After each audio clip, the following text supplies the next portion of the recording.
হৰি নামে কৰিয়াছে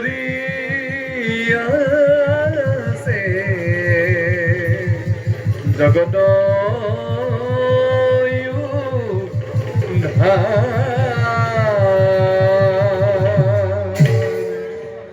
ইমান সুন্দৰে এই সুৰ যেন মই কাহানি বা ক'ৰবাত শুনিবলৈ পাইছিলোঁ। হৰি নামে হৰি নামে হৰি নামে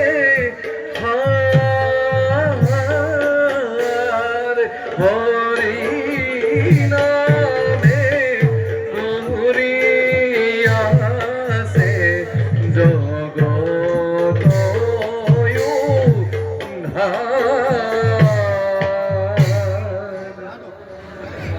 নাৰায়ণ নাৰায়ণ কোন তুমি সুন্দৰ বালক আৰু এই উপবনৰ মাজত তুমি অকলে অকলে নাৰায়ণ কি কৰিছা?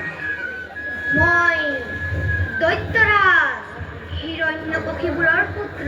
নাৰায়ণ নাম প্ৰহ্লাদ। প্ৰহ্লাদ পিছে আপুনি বাৰু কোন?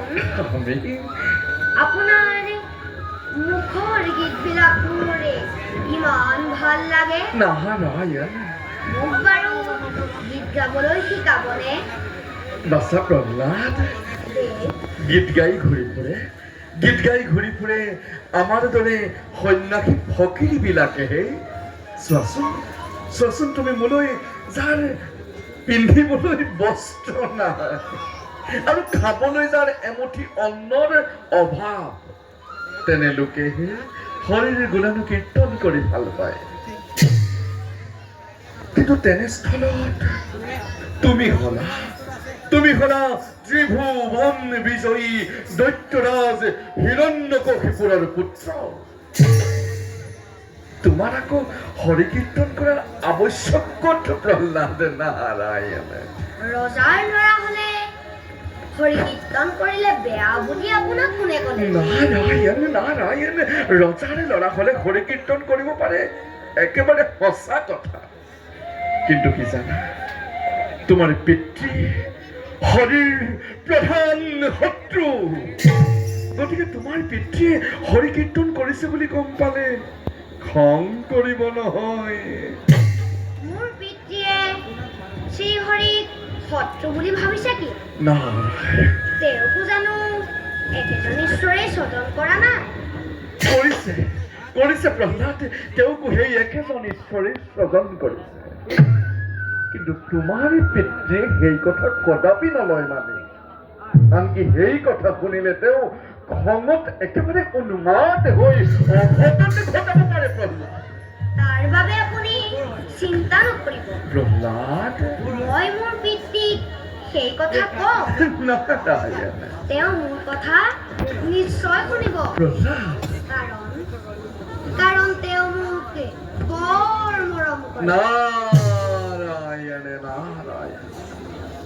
বাছা প্ৰহ্লাদ, দেৱ, তুমি চেষ্টা কৰিলে অৱশ্যে হৰি কীৰ্ত আৰাধনা কৰিব পাৰিবা। কিন্তু আমি এবাৰ হৰিক এই স্থানতে স্মৰণ কৰি লওঁ নে কি কোৱা? বলক দেৱ।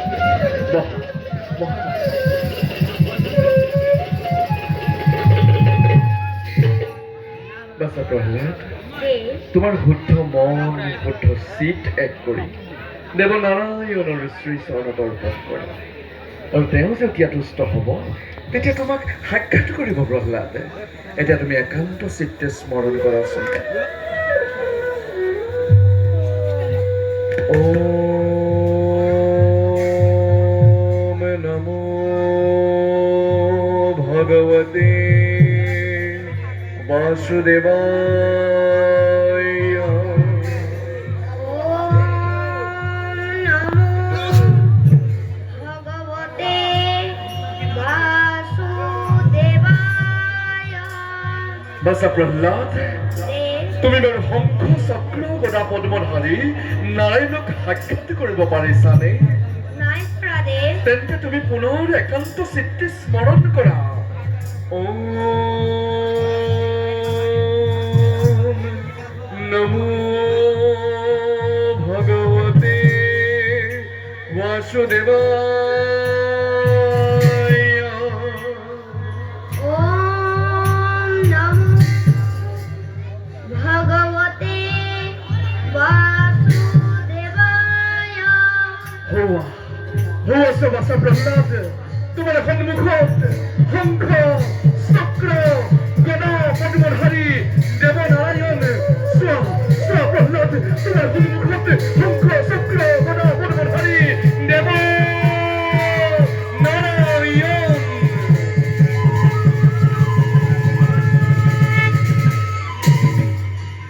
শ্ৰৱণ কীৰ্তন স্মৰণ বিষ্ণুত অৰ্চন পদসেৱন নৈশহিত বন্দন বিষ্ণুতা কৰিবা দেখা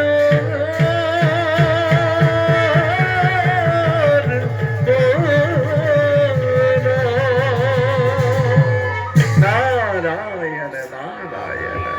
দেৱ প্ৰহ্লাদ, আপুনি বাৰু মোৰ মাতৃক চিনি পায়নে? প্ৰহ্লাদ, এই কথা তুমি মোক কিয় সুধিলা? মই যেতিয়া মোৰ মাতৃৰ গৰ্ভত আছিলোঁ, নাৰায়ণ, তেতিয়াই যেন আপোনাৰ মুখৰ খোলা গীত প্ৰহ্লাদ, মাত আৰু বীণাৰ সুৰ শুনিবলৈ পাইছিলোঁ। নাৰায়ণ নাৰায়ণ। বাছা প্ৰহ্লাদ, দেৱ মই অৱশ্যে তোমাক আগতেও কৈছো, মই দেখি দেখি দেখি দেখি গীত গাই ঘূৰি ফুৰা এজন সাধাৰণ সামান্য সন্যাসী। হয়তো কেতিয়াবা ক'ৰবাত তুমি মোৰ গীত শুনিব পাৰা, কিন্তু এতিয়া আৰু আমি ইয়াত সময় নষ্ট নকৰো। এইফালে চোৱা, হৌ যে দেখিছা তুমি ৰেণিকি ৰেণিকি সৰোবৰৰ তীৰ, তালৈকে চাওঁ বোলে। তাতেই তোমাক মই 2-4টামান সুন্দৰ সুন্দৰ গীত গাবলৈ শিকাই। বলক দেৱ। মই কিন্তু ইয়াতে আৰম্ভ কৰিম, তুমিও মোৰ লগত সহযোগ কৰিলে হ'ব, পাৰিবানে? পাৰিম। হৰি মোৰ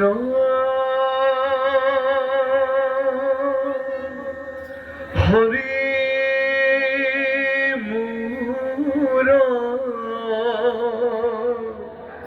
এদিন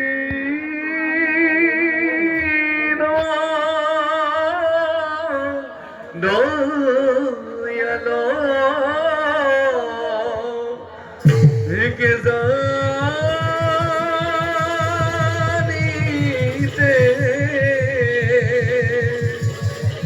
এবার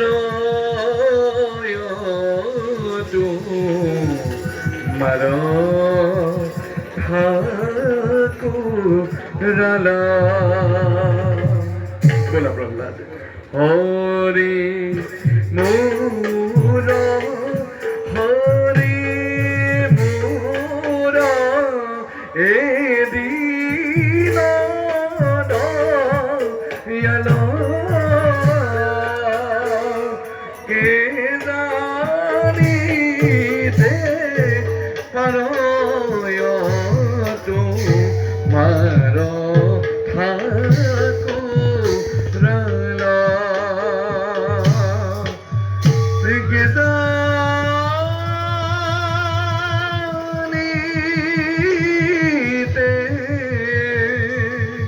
পারয় তোমার